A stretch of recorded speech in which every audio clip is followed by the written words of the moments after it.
Assalomu alaykum, hurmatli obunachilar. Bugun sizlar bilan birgalikda bunaqa ulovisti mamaliga tayyorlaymiz. Sazan uchun juda yaxshi natija beradi. Ayniqsa sovuq kunlarda yaxshi natija bo'ladi. Bu uchun bizga 3 ta buxanka kerak bo'ladi. Buxankani suvga evitib olamiz. Keyin bizga 1 kilo makajixori droblённый kukuruza uni kerak bo'ladi. Mamlaqa средниси, сушеный mamlaqa 1 pachka сушеный krevetka kerak bo'ladi. Feeder prikормка krevetka yarmini qo'shamiz. Bitta kukuruzniy palochka ham kerak bo'ladi. Hammasini bitta qilib aralashtirib, plastilinga o'xshatib kasha tayyorlaymiz.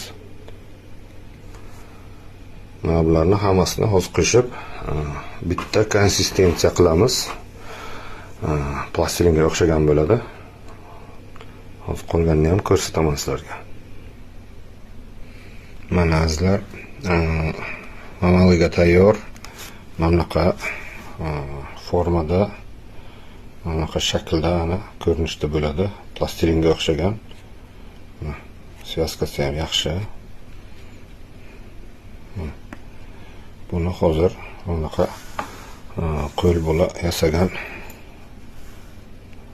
prujinkamizga kombayn deyiladi.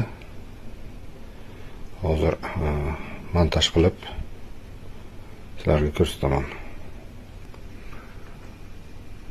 Mana azizlar, mamaliga tayyor, prujinkaga urilgan mana shunaqa ko'rinishda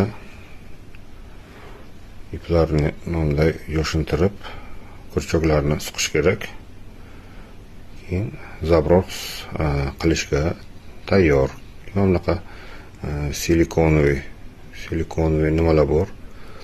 Bo'yla deydi. Bunaqa har xil aromatli, hidli, asalli, klubnika, kukuruza, har xil hidlari bor. Krevetka Mashlar yaxshi ish beradi sazan oviga. Xullas, mana shunaqa gaplar. E'tiborlaringiz uchun rahmat. Podpiska va like sizlardan. Salomat bo'lasizlar. Assalomu alaykum, hurmatli obunachilar. Bugun sizlar bilan birgalikda bunaqa ulovisti mamaliga tayyorlaymiz. Sazan uchun juda yaxshi natija beradi. Ayniqsa sovuq kunlarda yaxshi natija bo'ladi.